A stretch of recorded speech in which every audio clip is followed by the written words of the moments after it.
لیکن کوئی ایسی بات تھی اس بچپن کے دور میں، یہ میرے ضمیر کو گوارا ہی نہیں تھا کہ میں کہہ دوں میں اسلام کو چھوڑ دوں.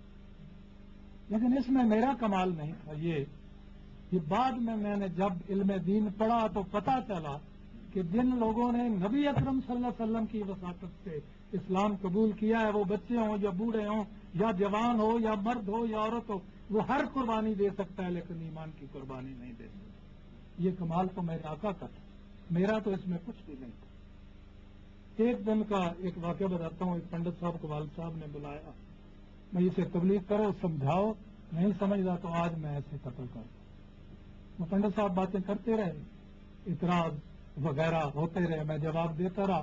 میں بھی تو اتنا اس وقت پڑا ہوا نہیں تھا، بچہ ہی تھا. انہیں والد صاحب سے کہہ دیا کہ اس کا دماغ خراب ہو چکا ہے، یہ نہیں مانتا. تو والد صاحب نے کہا چلو سیر کر رہے ہیں. پنڈت صاحب بھی میں بھدرواہ سے باہر نکل آئے، کوئی 3-4 میل کے فاصلے پر جنگل میں. وہاں ایک پہاڑ پر بیٹھ گئے جہاں کو 2-2.5 میل نیچے دریا بہ رہا تھا. والد صاحب نے کہا دیکھو اب میں جو بات پوچھوں صحیح بتا دو، ورنہ بھگوان کی سوگند یعنی قسم کہ اس دریا میں دھکا دے دوں گا، آج تو میں زندہ نہیں رہنا. اور میں نے سمجھ لیا بھی آج شاید زندگی کا.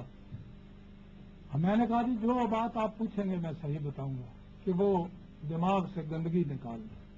گندگی کا مطلب تو سمجھ گیا.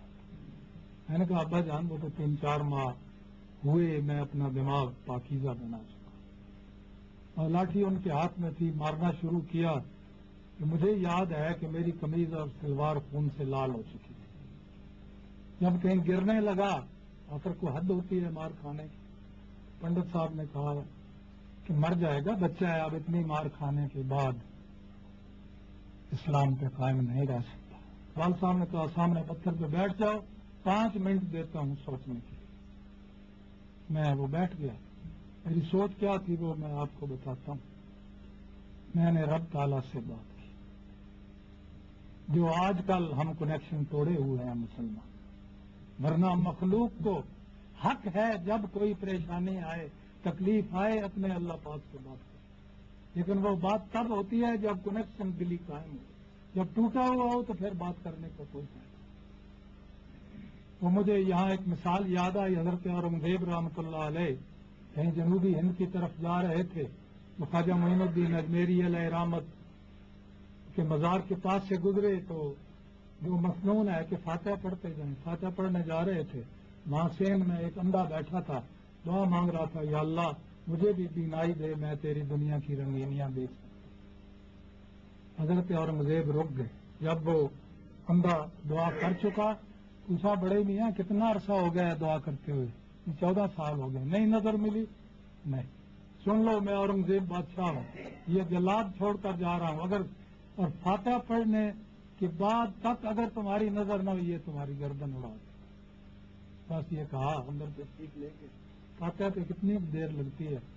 باہر آئے تو اس نابینا کی آنکھیں ٹھیک تھیں اور وہ دیکھ رہا تھا. بات بھی نہ کی اور تشریف لے گئے.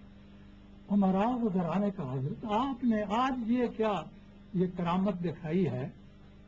میں کہا اس میں تو کوئی بڑی بات ہی نہیں. میں نے اس سے پوچھا کب سے مانگ رہے ہو؟ کہ 14 سال ہو چکے ہیں. میں سمجھ گیا کہ آج تک دل سے مانگے ہی کہاں ہے، ورنہ اس بارگاہ سے انسان خالی چلا جائے یہ بات ہی. اب اس نے دعا میں کہا ہوگا یا اللہ پہلے تو آنکھیں مانگتا تھا، آنکھیں تو گئی، اب تو میری گردن بھی، یا اللہ اب تو بس دل سے نکلی اور اللہ پاک نے قبول فرمائی. ہماری کیوں